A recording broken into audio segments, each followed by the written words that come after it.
Welcome to S7 news. ప్రజా సంక్షేమమే ధ్యేయంగా కూటమి ప్రభుత్వం పనిచేస్తుంది.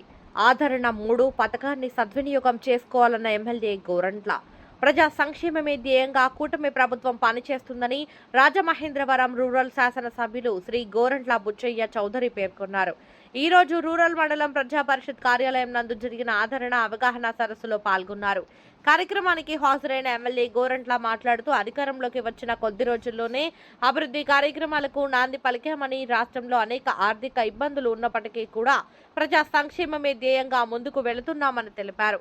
ఆనాటి తెలుగుదేశం ప్రభుత్వ హయాంలో ఆదరణ పథకం పేరుతో వివిధ కుల వృత్తుల వారికి అనేక రకాల పనిముట్లను అందించామని, గత ప్రభుత్వం ఈ పథకాన్ని తుంగలో తొక్కి ప్రజలకు ఇవ్వవలసిన పనిముట్లను గోదాములకే పరిమితం చేసి తుప్పుపట్టి పాడైపోయేలా చేసిందని, కుట్టు మిషన్లు, సైకిళ్లు, అనేక రకాల పనిముట్లు, కంప్యూటర్లను కూడా నాశనం చేశారని తెలిపారు.